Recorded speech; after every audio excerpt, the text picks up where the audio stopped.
हे जे अँगल आहे का त्यांना मुंडी इकडे घेऊन आले बरं, इथे घेऊन आली मुंडी बघा, या अँगलच्या खाली आहे बघा ते.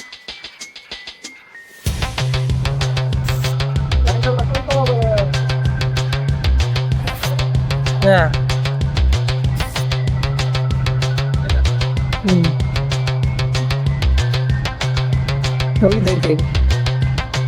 कोबरा आहे मित्रांनो, इंडियन स्पेक्टेकल कोबरा आहे मित्रांनो.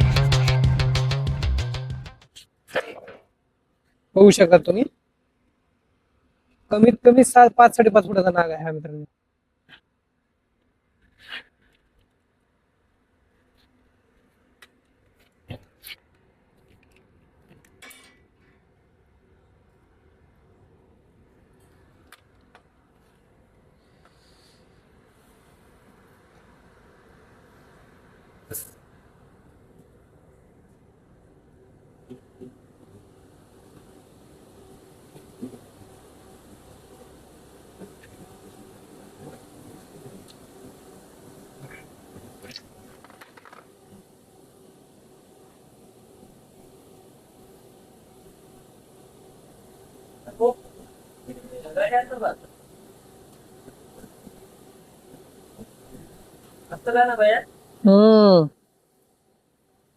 नमस्कार मित्रांनो, मी सर्पमित्र राघवेंद्र चव्हाण.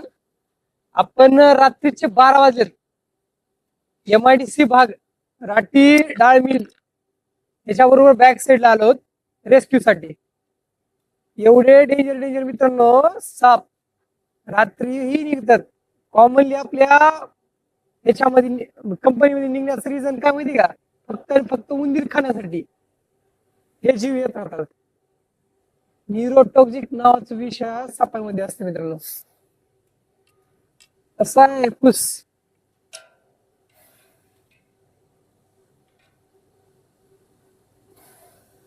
आवाज बघा त्याचा, एवढा डेंजर आहे मित्रा. फुल वयस्कर झालेला एक साप आहे, हा नाग आहे.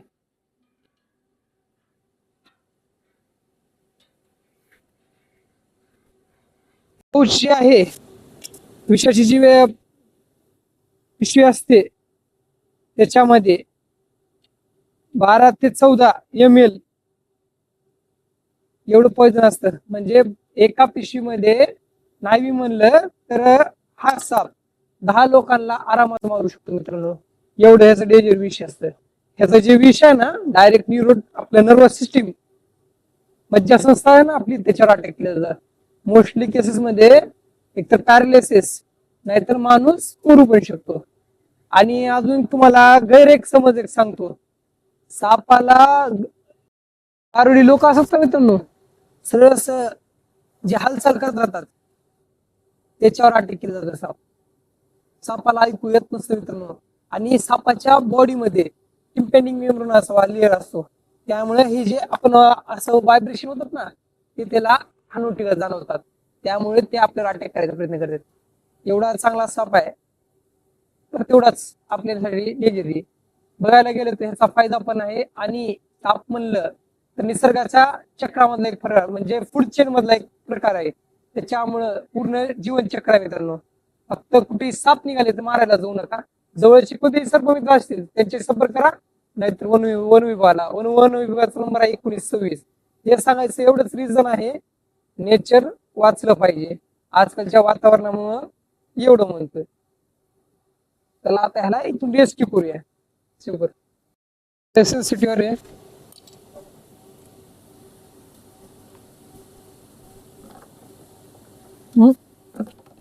बरं, येऊ देऊ नका.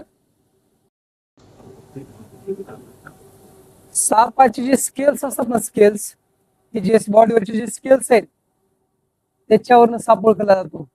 नाग जो आहे त्याचं तोंड बोलसर असतं मित्रांनो. त्याला भीती वाटली, खतरा वाटला, त्याच्यावर म्हणजे अटॅक होणार आहे असं त्याला वाटलं, आता कोणता भक्षक आला तर डायरेक्ट पुढं काढत राहतो.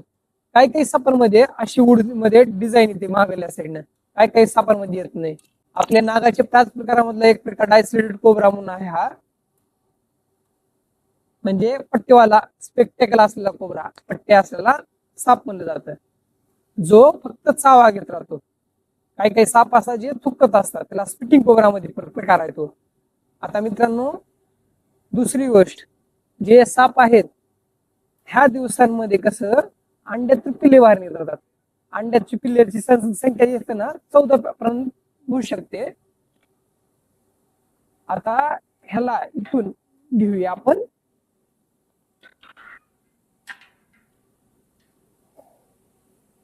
बघू शकता 5-1 फुटाचा नाग आहे हा.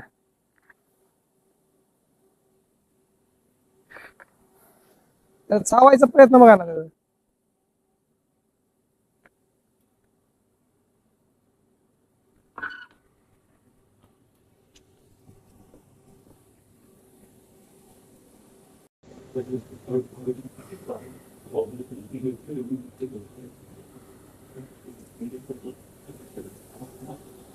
चल.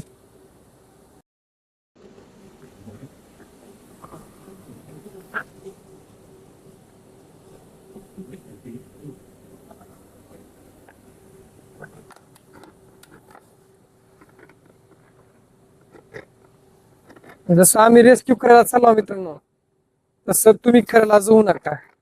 कारण हे जी रेस्क्यू करायची पद्धत जी आहे आमची, त्याच्यामध्ये आमचा अनुभव असतो मित्रांनो. असं तुम्ही करायला गेलात तर तुमचा जीव धोक्यातही जाऊ शकतो मित्रांनो. म्हणून प्लीज कोण आमच्यासाठी करायला जाऊ नका. फक्त आणि फक्त तुमच्यासाठी करतो आपण.